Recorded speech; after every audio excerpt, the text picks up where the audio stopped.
ये पांचवा पॉइंट था उसका आखिरी, ह्यूमन डेवलपमेंट इंडेक्स HDI। इसमें क्या क्या चीजें हैं वो बताते हैं, ये भी सारा हमने एक्सप्लेन कर दिया था। अब इस क्वेश्चन के बिल्कुल आगे developed versus under developed countries है।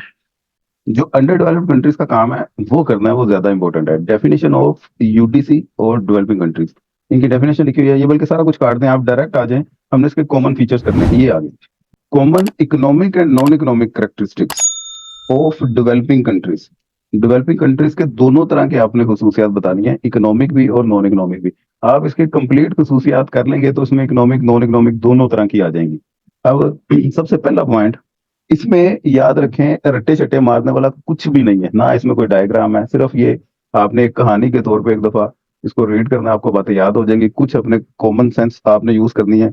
इसके लेटेस्ट फिगर्स वगैरह बहुत अच्छा इंप्रेशन डालना चाहते हैं तो न्यूज चैनल देखना शुरू कर दें, आपकी इकोनॉमी को स्टडी करना शुरू कर दें, उससे भी आपको बहुत सारी चीजें पता चल जाएंगी। वैसे बहरहाल ये तो हमें पता है कि डेवलपिंग कंट्रीज वो गरीब होते हैं, डेवलप्ड कंट्रीज वो अमीर होते हैं। तरक्की पजीर ममालिक वो गरीब हैं और तरक्की याफ्ता वो अमीर हैं, इतना तो पता है ना सभी को। जो गरीब ममालिक हैं, अब जाहिर बात है उनमें बेरोजगारी है, उनमें नेशनल इनकम वो कम होती है, नेशनल इनकम की डिस्ट्रीब्यूशन वो बराबर नहीं होती, हेल्थ के इश्यूज वहां पे होते हैं, लोगों की सेहत इतनी अच्छी नहीं होती, प्रोडक्शन लेवल वहां पे वो ज्यादा नहीं होता, एजुकेशन लेवल वो लो होता है वहां पे, क्योंकि पैसे नहीं है, तालीम कैसे हासिल करें। ड्यूअल इकोनॉमिक सिस्टम चल रहा होता है, एक तरफ अमीर सरमायादाराना निजाम होता है और वो डेरा सिस्टम चौधरी सिस्टम है, और एक तरफ बिल्कुल उनके कमी और वो जो गुर्बत की सतह से नीचे जिंदगी गुजार रहे हैं। ये दो तरह के इकोनॉमिक सिस्टम चल रहे होते हैं। इस तरह की वगैरह वगैरह बेशुमार बातें हैं, वो आप ही पाकिस्तान में रहते हैं, मेरे से ज्यादा आपको पता होंगी। तो वो सारे इसके डेवलपिंग कंट्रीज के फीचर्स हैं। जो पाकिस्तान में आपको प्रॉब्लम्स नजर आए ना, यार पाकिस्तान में गुर्बत है, बेरोजगारी है, महंगाई है, तालीम की कमी है, सेहत के नाकिस मसाइल हैं, तो यही तो आपके कॉमन करेक्टरिस्टिक्स बनते हैं डेवलपिंग कंट्रीज के। क्या ख्याल है? तो सबसे पहला पॉइंट इन्होंने जो लिखा हुआ है ना, वो कहते हैं लो level of living accompanied by low low income, high inequality, poor health and inadequate education. तो वहां पे सबसे पहले लिविंग स्टैंडर्ड लो होता है। लिविंग स्टैंडर्ड क्यों लो होता है? क्योंकि इनकम कम है। इस वजह से इनकम कम क्यों है? क्योंकि हाई इनइक्वालिटी है, अमीरों के पास पैसा ज्यादा सर्कुलेट हो रहा है, गरीबों के पास कम। सेहतें वो खराब है लोगों की, एजुकेशन वो ना काफी है, इनएडिक्वेट को बोलते हैं, ना काफी है। अब ये 4-5 पॉइंट अलग अलग हेडिंग्स भी आप बना सकते हैं, इन्होंने एक कॉमन हेडिंग बना दी और आगे हर पॉइंट को अलग अलग एक्सप्लेन कर दिया। मसलन लो इनकम, नीचे इन्होंने पर कैपिटा GNP इसका एक पॉइंट बना दिया और इसमें बता दिया कि पर कैपिटा GNP जितने भी डेवलपिंग नेशंस हैं उनमें कम ही होती है, और डेवलप्ड नेशन में पर कैपिटा GNP वो हमेशा ज्यादा ही होती है। ये रिचनेस और स्टेट ऑफ पॉवर्टी, कुछ इन्होंने फैक्ट्स बताए होंगे कि अगर 45 ट्रिलियन ये वर्ल्ड की GNP है, उस 45 में से 35 ट्रिलियन ये डेवलप्ड नेशन के पास है और सिर्फ 10 ट्रिलियन ये अंडर डेवलप्ड के पास है। तो यहाँ से आपको आइडिया हो गया होगा कि डेवलप्ड नेशन कितने अमीर हैं और डेवलपिंग नेशन जो कि तादाद में भी ज्यादा है और उनके पास सिर्फ 10 ट्रिलियन है। ये 2005 के मुताबिक, किसी के पास नई बुक का वर्जन है तो उसमें फिगर्स जरा नए होंगे। बहरहाल ये फिगर्स वगैरह नहीं आपको याद या लेटेस्ट नहीं मिलते, तो वैसे आप जनरल तो बता सकते हैं ना कि per capita GNP developed nation में कम है, डेवलपिंग में कम है, डेवलप्ड में ज्यादा है। इज इट क्लियर कि जो आपके रिचेस्ट लोग हैं ना, अ, उनको कितने परसेंट शेयर मिल रहा है और पुअरेस्ट जो से हैं उनको कितना परसेंट शेयर मिल रहा है? मसलन जमैका की वो एक एग्जांपल लेते हैं, उसमें जो गरीब तरीन 20% है पूरी आबादी का, उसको नेशनल इनकम का सिर्फ 2.2% हिस्सा मिल रहा है। और जो अमीर तरीन लोग हैं, जो पूरी पॉपुलेशन के सबसे अमीर तरीन लोग हैं, उनको नेशनल इनकम का 71% या 68% हिस्सा मिल रहा है। तो कहाँ पे 2%, कहाँ पे 68%? ये फिर खुला तजाद है। तो पाकिस्तान में भी जो गरीब हैं, एक तो गरीबों की तादाद वैसे ज्यादा है और नेशनल इनकम में से उन तमाम गरीबों को थोड़ा हिस्सा बांटा जाता है, और अमीर जो पैसी तादाद में कम है, ये भुट्टो खानदान हो गया, शरीफ खानदान और इस तरह के कुछ एलीट क्लास, चंद गिनती के खानदान है ना, वो ज्यादातर नेशनल इनकम का हिस्सा उनके हिस्से में जाता है। समझे बात? दूसरा, डिस्ट्रीब्यूशन ऑफ इनकम, ये वो पहली मेन हेडिंग है, उसी के सब पॉइंट इन्होंने बनाए हुए हैं। तो डिस्ट्रीब्यूशन ऑफ नेशनल इनकम, वो बराबरी की सतह पे कभी भी नेशनल इनकम डिस्ट्रीब्यूट नहीं होती। अब पाकिस्तान में आप अगर देखें तो कुछ ऐसे सेक्टर्स हैं उनमें नेशनल इनकम बहुत ज्यादा डिस्ट्रीब्यूट होती है। मतलब फौज है आपकी, उस फौज में आपकी नेशनल इनकम का बहुत मेजर पोर्शन उसने उठा के ले जाना है। और आपकी जो फसलें हैं और आपके एलीट क्लास के एक्सपोर्ट क्वालिटी के फल और सब्जियां और ये चावल वगैरह है, वो उन्होंने सबसे पहले उठा के अपने हवाले करने आया थे, पहले उरा करो ना, बकाया जो बच गया है वो आप यहाँ बाहर के ममालिक में भेजें या खुद खाएं, उससे हमें गर्ज नहीं है, या उतला उतला तो इधर करो। तो यहाँ से फिर पता चला कि इनकम डिस्ट्रीब्यूशन वो बराबर नहीं है। दूसरी तरफ हमारे जो किसान तबका है, जो फौजियों के मुकाबले में ज्यादा मेहनत कर रहा है, दिन रात एक कर देता है, और उसके पास नेशनल इनकम का बहुत थोड़ा हिस्सा आता है। तो नेशनल इनकम की डिस्ट्रीब्यूशन बराबर नहीं होती डेवलपिंग नेशन में। बात समझ लग रही है? एक्सटेंट ऑफ पॉवर्टी नंबर 3 पे। Extent of poverty, poverty developed nation में भी होती है लेकिन उनकी तादाद कम होती है, लेकिन जो अंडर डेवलप्ड नेशन हैं या डेवलपिंग नेशन हैं, उनमें गरीब लोगों की तादाद बहुत ज्यादा होती है। गुर्बत की लकीर से नीचे काफी लोग जिंदगी गुजार रहे होते हैं, और यहाँ पे आपको हर जगह पे ज्यादातर गरीब ही नजर आते हैं। एलीट क्लास वो आपको कम ही नजर आते हैं, या मिडिल या पुअर, इनकी कोई यहाँ पे लिमिट नहीं है। नंबर 4 पे क्या लिखा हुआ है जी? हेल्थ। तो डेवलपिंग नेशन में हेल्थ कैसी होती है? शक्ल से ही लगता है यार कि ये दवाई खा के है, बीमार को लग रहा है, तो यार बस तन पता नींद नहीं पूरी हुई, और यार घर का बिल बहुत आ गया हुआ है, बिल देख के मेरी आंखें खुल गई हैं। सारा दिन काम करने को दिल ही नहीं करता, पीछे घर वालों की टेंशन पैम्पर पूरा कर देने, दूध लेके जाना है, इस चक्रों में ही उलझाया हुआ है। और ऊपर से बाहर से जो चीजें खाते हैं वो भी मिलावट वाली। पता लगता है कि उन्होंने आप पैसे जमा करके आज मटन खाने हैं, 2 महीने बाद जो इरादा कर ही लेते हैं, तो पता लगता है मटन देते था कि खा लिया उन्होंने। अच्छा, आपको नहीं पता होगा, खैर। तो इन तमाम वजूहात की बिना पे हेल्थ यहाँ पे खराब रहती है। और मसाले भी मिलावट वाले मिलते हैं, खाने मिलावट वाले, दूध मिलावट वाला, घी, असली खाली चीजें मिलती नहीं है। जो मिलती हैं वो मिलावट वाली हैं, उनकी नाकिस क्वालिटी है। और दूसरे ममालिक से जो इम्पोर्ट की हुई चीजें हैं वो हम खरीद नहीं सकते क्योंकि पैसे नहीं है इतने हमारे पास। इन तमाम वजूहात की बिना पे डेवलपिंग नेशन में लोगों की सेहत वो खराब रहती है। इन्फेंट मोर्टेलिटी रेट, ये क्या होता है? आगे ब्रैकेट में लिखा हुआ है, number of children who die before their first birthday out of every 1000। हर 1000 में से 99 वो बच्चे पैदाइश के वक्त ही मार जाते हैं, जबकि डेवलप्ड नेशन में सिर्फ 11 हैं। डेवलपिंग में तकरीबन 100 है और डेवलप्ड में 11 है। तो यहाँ से फिर पता चला infant mortality rate developing nation में ज्यादा होता है, डेथ रेट ज्यादा होता है। अब ये कह लें इधर कीनिया का थोड़ा बताया हुआ है, वेनेजुएला, बांग्लादेश, पाकिस्तान वगैरह वगैरह, ये एक बार पढ़ लीजिएगा, बस इतनी ज्यादा डिटेल में जाने की जरूरत नहीं है। ये हर हेडिंग को 4 4 5 5 लाइनों में एक्सप्लेन करते जाएं, बहुत है। आप अभी तक इस तरह ना करें कि एक मेन हेडिंग थी उसकी सब हेडिंग बना रहे हैं। आप स्टार्ट यहाँ से करें, इसको 1 बोल दें, per capita. Per capita GNP की बजाय आपको लिखना चाहिए लो पर कैपिटा जीएनपी, क्योंकि लो होती है। दूसरा point, distribution of national income, इसको आपको लिखना चाहिए unequal distribution of national income. ये कर ले साथ साथ, ठीक। नंबर 3 पे एक्सटेंट ऑफ पॉवर्टी, यही रहने दें। हेल्थ, इसमें आप लिखें लो हेल्थ फैसिलिटीज। 4 पॉइंट हो गए। नंबर 5 पे लिखें इनएडिक्वेट एजुकेशन या लो लेवल ऑफ एजुकेशन। और एजुकेशन में भी आप यही बताएंगे कि एजुकेशन लेवल लो रहता है। आप कभी सरकारी स्कूलों का विजिट करें, वहां पे पहले तो समझ लें कि वालदेन की कोशिश होती है कि बच्चा स्कूल में जाना ही ना पड़े। हालांकि सरकारी स्कूलों में 20 रुपया फीस होती है, मुफ्त वाला हिसाब है, उसके बावजूद पेरेंट्स प्रेफर करते हैं कि बच्चा काम करे, एजुकेशन ना हासिल करे। हम इधर सब्जी मंडी में जाते हैं, हमारे साथ लोडिंग अनलोडिंग करे, सब्जियां बेचे, ट्रकों में सामान उतारे चढ़ाए, कुछ ना कुछ पैसे तो लेके आए ना। तालीम क्या कर रही है? कुछ भी नहीं कर रही, बेरोजगारी पैदा कर रही है। तो ये इस माइंडसेट की वजह से लोग तालीम भी नहीं हासिल करते। वैसे जो खैर से प्राइवेट स्कूल है उनकी फीसें इतनी इतनी ज्यादा है, और ऊपर से अब छुट्टियां भी आ रही हैं। छुट्टियों में आपको पता है कि 2 2 3 3 महीने की वो कहते हैं कि इकट्ठी फीस दें। तो इतना बर्डन जब लोगों को फील होता है, वो कहते हैं दफा करो, हमने इनको एजुकेशन दिलवानी नहीं है। तो दूसरी तरफ अगर कंपेयर भी करें सरकारी एजुकेशन का और प्राइवेट एजुकेशन का, उनमें जमीनों आसमान का फर्क है। आप बीकन हाउस, लकास, एलजीएस और शोएफात वगैरह, एचिसन, इनके जो स्टैंडर्ड हैं उनसे मैच कर ही नहीं सकते। प्राइवेट जितना मर्जी आप इसका स्टैंडर्ड ऊंचा कर लें, सरकारी स्कूलों में और स्टैंडर्ड है, प्राइवेट स्कूलों में और स्टैंडर्ड है। प्राइवेट स्कूलों में भी दो तरह के हैं, एक लीड क्लास है, एक जो गली मोहल्ले में खुले होते हैं, इंग्लिश मीडियम का शोर डालते हैं। इस तरह का यहाँ पे बहुत ज्यादा सिस्टम है, जिसकी वजह से एजुकेशन लो रहती है। अब होना ये चाहिए कि हर तरफ, आपको पता है डेवलप्ड नेशन में एजुकेशन लेवल और उसका स्टैंडर्ड सेम रहता है। आप एक इलाके से मूव करके किसी दूसरे इलाके में चले गए हैं, आपने अपने दूसरे इलाके में बच्चे को स्कूल में दाखिल करवाया है, तो उस स्कूल में भी वही सिलेबस चल रहा होता है जहां से आप दूसरे स्कूल में बच्चे को छुड़वा के आए हैं। यूनिफॉर्म सिलेबस होता है। तो ऐसा कॉन्सेप्ट इधर पाकिस्तान में सोच सकते हैं आप। ये हो गए 5 पॉइंट। उसके बाद नंबर 6, इसको नंबर 6 कह दें, low level of productivity. Production level low रहता है। प्रोडक्शन लेवल लो क्यों रहता है? क्योंकि उसे यूटिलाइज करने के लिए जो वर्कर हैं उनकी सेहतें खराब हैं, और जो मशीनों की क्वालिटी है वो इतनी अच्छी नहीं है।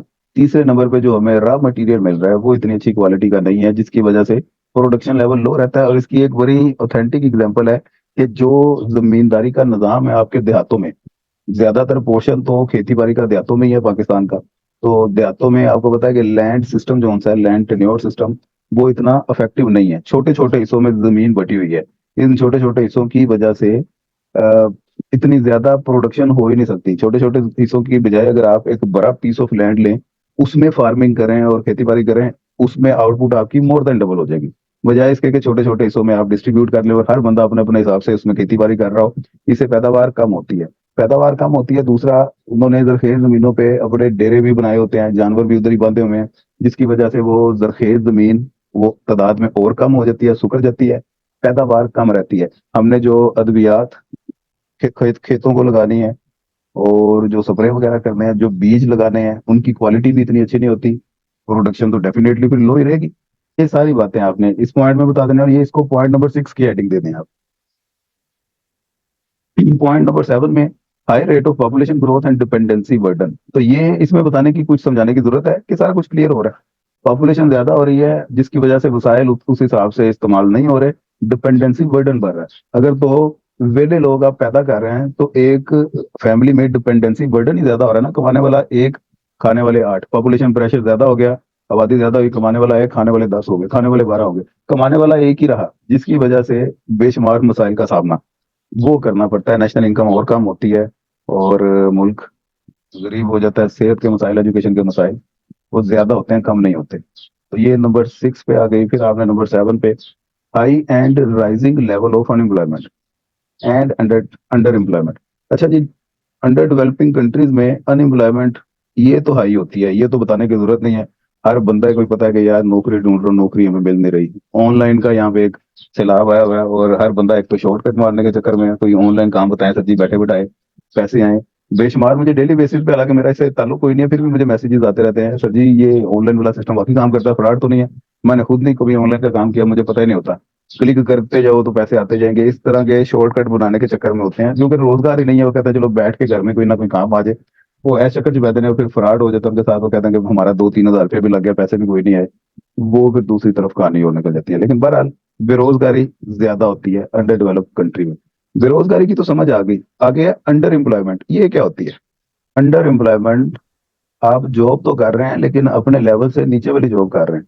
अब आप लोग ग्रेजुएशन करके जाते हैं, क्लर्क की जॉब के लिए अप्लाई कर देते हैं, सरकारी भर्तियां आती हैं, तो उसे कहते हुए सरकारी नौकरी है, अप्लाई तो करो। वो क्लर्क भर्ती हो जाते हैं, तो आप एम्प्लॉयड तो हैं लेकिन अंडर एम्प्लॉयड। तो पाकिस्तान में अनएम्प्लॉयमेंट भी है और अंडर एम्प्लॉयमेंट भी बहुत ज्यादा है। तो ये हो गया आपका पॉइंट नंबर 7। आगे नंबर 8 पे heavy dependence on agri production and primary product exports. हमारी एग्री प्रोडक्शन पे ज्यादा डिपेंडेंस है कि यार हम किसी तरीके से अपने खुराक जिंदा दे रही है ना, खाने पीने का तो जुगाड़ करें। उसी चक्कर में अभी तक पड़े हुए हैं कि खुराक पूरी हो जाए, खुराक पूरी हो जाए। ये गंदम का आटे के रोले अभी तक चल रहे हैं। मुल्क को 75 साल हो गए हैं, इन चीजों से अभी तक हम बाहर नहीं निकले। और ये जबरदस्ती क्या है कि नान वो 20 रुपए का करवाया था, एक हफ्ता गिरा है, उसके बाद तंदूर वाले जितने भी हैं उन्होंने एहतजाज करवाया, और ये सारे बंद हो गए, रोटियां नहीं किसी को दी, फिर वो 25 रुपए का उन्होंने फिर करवा दिया। यानी कि ये मसलों से नहीं हम बाहर निकल रहे। आटा है किधर शॉर्ट हो गया, शुगर मिल के मसाइल हैं, इन चीजों से निकलें हम बाहर, अपने खुराक खाने पीने से बाहर निकलें, तो दूसरे सेक्टर्स के बारे में सोचे ना। फिर ही अपनी इंडस्ट्री को तरक्की करवाएं, फिर ही ट्रांसपोर्टेशन सेक्टर बेहतर करें हम, फिर ही communication sector, services sector improve करें। अभी तो हम इन बुनियादी चीजों में पड़े हुए हैं, इससे बाहर निकलेंगे तो दूसरा कुछ सोचेंगे। अच्छा, इसमें प्राइमरी प्रोडक्ट एक्सपोर्ट्स, हम अपनी प्राइमरी प्रोडक्ट्स को एक्सपोर्ट कर देते हैं। प्राइमरी प्रोडक्ट का मतलब रॉ मटेरियल तो सारा हम एक्सपोर्ट कर देते हैं, कॉटन हम एक्सपोर्ट कर देते हैं, गंदम एक्सपोर्ट कर देते हैं। जो जो आगे प्रोडक्शन के प्रोसेस में चीजें काम आती हैं वो हम एक्सपोर्ट कर देते हैं। एक्सपोर्ट क्यों कर देते हैं? क्योंकि हमारे लिए बेकार है हमारे पास, इतनी मशीनें ही नहीं है जिनसे प्रोसेसिंग करवा के उनसे फाइनल प्रोडक्ट तैयार करवा सकें। इस वजह से हम बिल्कुल मुफ्त या बहुत सस्ते दामों रॉ मटेरियल एक्सपोर्ट कर देते हैं। अपने लोग से कहना है चलो गंद चुकाइए, वो दूसरे ममालिक क्या करते हैं, उन पे वर्किंग करके फाइनल गुड्स तैयार करते हैं। फिर वही फाइनल गुड्स हम दूसरे ममालिक से हैवी अमाउंट में इंपोर्ट करते हैं। यानी कि बेवकूफ़ी का लेवल चेक करें आप। कोई से बंदा छितर मारे ना, मार मार के तो सीधा करे, जितने भी ये ऊपर हुक्मरान बैठे हुए हैं, समझ आ जी सर। जाए। इसमें आगे नंबर 5 के बाद ये जो छोटी हेडिंग लिखी हुई है ये काट दें सारी। हाँ, ये नंबर 6 आपका, नंबर 9 10 जो भी बनता है, lack of natural resources. Natural resources की ही कमी है यहाँ पे हमारे पास। हमने पीछे कोशिश बड़ी की है कि यार तेल मंगवाना पड़ रहा है हमें, और जिसकी वजह से हमारा अच्छा खासा ज़र मुबादला दूसरे ममालिक में चला जाता है तेल खरीदने के चक्कर में, और तेल की प्राइसेस भी उनकी आए दिन अप होती जा रही हैं। इधर कोशिश करें अपना तेल निकालें। इमरान खान की हुकूमत में ये शोर भी पड़ा था, कराची के करीब कोई जगह है उस पर वर्किंग कर रहे हैं, तेल अपना निकलने लगा, भी मुबारक हो जाए, निकलने लगा। और रोला ही पाया, बाद में पता लगा कि कोई नहीं निकला, अभी ये भी गल्ला सी। तो हमारे पास नेचुरल रिसोर्सेज की कमी है, जिसकी वजह से दूसरे ममालिक से हमें चीजें मंगवाना पड़ती हैं, और इस चक्कर में हम गरीब के गरीब ही रह जाते हैं। पैसा पहले कम है जो आता है, वो फिर हम दूसरे ममालिक से चीजें खरीद के, नेचुरल रिसोर्सेज खरीद के उनको पे कर देते हैं, फिर सारी कहानी फिर होती है। Number 7, shortage of capital. Capital की कमी है, सरमाए की कमी है, पैसा ही नहीं है। पैसा चंद कुछ ऐसे खानदान है उनके पास पैसा है, वो तो दिन दुगनी रात चुगनी तरक्की करते जा रहे हैं। जिसमें ये आपका एमसीबी का मालिक, वो मियां मंशा का नाम सुना होगा आप लोगों ने, वो तो फिर निशात मिल हो गई। अच्छा जी, शॉर्टेज ऑफ कैपिटल, ये सरमाए की कमी है, हमारे पास कैपिटल नहीं है। मियां मंशा की मैं बात बता रहा था, बीच में फोन आ गया मुझे। वो तो एमसीबी बैंक की ब्रांचें वो खोलता जा रहा है। निशात बिल का आपने नाम सुना होगा, निशात कंपनी, निशात के फिर ये होम्स भी हैं, वो उसने खोल लिए। और इधर पैकेजेस माल, एक एम्पोरियम, सॉरी, इतना बड़ा शॉपिंग मॉल है जोहो टाउन लाहौर में, एम्पोरियम। तो इस तरह की कुछ पार्टियां हैं जो अमीर से अमीर तर होती जा रही हैं, दूसरी तरफ गरीब जो से हैं गरीब से गरीब तर होते जा रहे हैं, उनके पास कैपिटल ना होने की वजह से। एक विशियस सर्कल ऑफ पॉवर्टी ये लिखा हुआ है, VCP, vicious circle of poverty. इसे क्या कहते हैं भला उर्दू में? गुर्बत का मनहूस चक्कर। लैक ऑफ ऑर्गेनाइजेशनल एबिलिटीज, हमारे पास ऑर्गेनाइजेशनल एबिलिटीज कम है, मैनेजमेंट करने की हमारे पास इतनी कैपेसिटी नहीं है, चीजों को मैनेज नहीं करना आता, जिसकी वजह से हमारे रिसोर्सेज वेस्ट होते हैं, और बहुत सारे मसाइल होते हैं। कॉस्ट ऑफ प्रोडक्शन हमारी इंक्रीज कर देती है। शॉर्ट टेम्पर्ड लोग हैं हम, हमें चीजों को इतना ज्यादा टेक्निकल पॉइंट ऑफ व्यू से नॉलेज नहीं होती। मशीनें हम अगर मंगवा भी लेते हैं, उनको ऑपरेट करने वाले यहाँ पे लोग ही नहीं है, जिसकी वजह से मशीनें भी नहीं लोग मंगवाते, कहते हैं कि दफा करो, खराब होगी तो फिर की करेंगे। तो इस तरह की ऑर्गेनाइजेशनल जितनी भी स्किल्स और एबिलिटीज हैं, डेवलपिंग नेशन में इनका फुकदान होता है। और ये नंबर 9 बहुत इंपॉर्टेंट पॉइंट है, ड्यूअल इकोनॉमीज। ड्यूअल इकोनॉमीज, ये शुरू में आपने हेडिंग जो पढ़ी थी, economic and non economic characteristics, तो ड्यूअल इकोनॉमीज ये नॉन इकोनॉमिक है। ड्यूअल इकोनॉमीज दोहरी मैशत, एक तरफ अमीर है तबका, एक तरफ गरीब है, एक तरफ शहरी जिंदगी, एक तरफ देहाती जिंदगी, एक तरफ मौजा, एक तरफ आके। तो ये जो से है सारे system dual economies. Imran Khan जब आया था इसी नारे की बेस पे आया था, दो नहीं एक पाकिस्तान, क्योंकि यहाँ पे दो पाकिस्तान है, ड्यूअल इकोनॉमीज, अमीरों का और गरीबों का। तो उसने ये झंडा तो उसका यही था कि एक ही पाकिस्तान होना चाहिए। नया पाकिस्तान का नाम भी उस वक्त बड़ा मशहूर हो गया, नया पाकिस्तान। जियो पे एक टीवी भी चलना शुरू हो गया था नया पाकिस्तान के नाम से, वो उसका फिर एंकर अब चेंज हो गया, अब कोई और है, वो पहले कोई और था, नाम मेरे माइंड से निकल के पता नहीं क्या था सर। तो ड्यूअल इकोनॉमीज जहाँ पे होंगी वहां पे बेशुमार मसाइल रहेंगे। एक तो पॉलिसी बनाने का मसला, पॉलिसी पहले यहाँ पे नहीं बनती, अगर बनती भी है तो किस तरह बनाए, अमीरों की बनाए या गरीबों की बनाए? कोई एक ही पॉलिसी बनती है ना, यहाँ पे दो तरह की मीशत है। और दूसरा, उसको इम्प्लीमेंट अगर बननी गई है तो इम्प्लीमेंट कैसे करवाएं? उनका एटीट्यूड हो रहा है, अमीरों का गरीबों का एटीट्यूड हो रहा है, दरमियान वाला तबका बीच में फिसता है और पिसता है सबसे ज्यादा, सफर वही करता है। ड्यूअल इकोनॉमीज के बाद नंबर 10 पे है जनरल एंड सोशल बैकवर्डनेस। हमारे डेवलपिंग नेशन में सोशल और जनरल दोनों तरह की बैकवर्डनेस होती है, और फजूल किस्म की रस्में रिवाज वो पाए जाते हैं जिसमें शादी ब्याह की रस्म पे लाखों रुपए उधार मांग के अपना फंक्शन तो अटेंड कर लेना, बाद जो पता लगता है कि 20 साल साहब उन्हें उधार ही लाते रहे। शोखियां मारने का इतना ट्रेंड है, हर बंदा कहता कि मैं ज्यादा अमीर हाँ, और सोने का दांत कोई लगवा लेता है, वो फिर उसकी हंसी नहीं कंट्रोल होती, किसी ने अंगूठी पाई है, बात बात में फिर अपना हाथ दिखाता है, देखो ये मैं सोने की अंगूठी पाई है।